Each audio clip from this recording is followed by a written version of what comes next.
this focus on reform is not working for Labour. They've been trying this for ages and it doesn't work. And it primarily, I think, doesn't work because people just don't give them the benefit of the doubt on this stuff. They are, as far as most people now are concerned, I think, Labour are just part of a failed mainstream which has promised and promised and promised on all these issues and which has never ever delivered. And I just increasingly wonder whether or not Labour really understand British people anymore, really. I mean, I think that if you sit back and look at this whole situation that we've got just now with the reform, this goes back a long way. I think it goes back to the financial crash in 2008, 2009, all the way through into COVID, the energy crisis post-COVID. You know, the average salary in this country adjusted for inflation is less than it was in the financial crash in 2008, 2009. I think that no, look, let's get the negatives out of the way first. Is reform tapping into xenophobia? Yes, I think they are. Are they tapping in particular at the moment to Islamophobia and pushing more of a kind of Christian agenda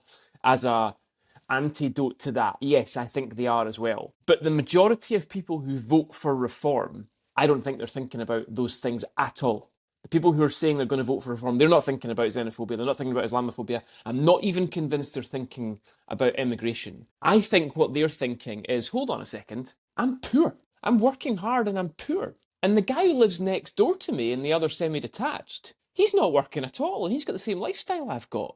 Why does the Labour Party, party of Labour, the party of work, not stand up for workers anymore? I think that's what they're thinking. I think they're absolutely hacked off with life in Britain, which is really expensive and where prices are going up faster than their salaries and where all around them they are looking at people who are getting money for nothing when they feel they're getting nothing for the work that they do. That, I think, is what reform ultimately has tapped into.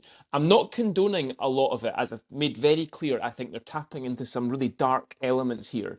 But I think this is the difference that Jeff has highlighted between what some of the leadership of reform is saying and the people who are voting for reform. The people who are voting for reform are desperate for something else. They're desperate to get a bit of reward for what they're doing.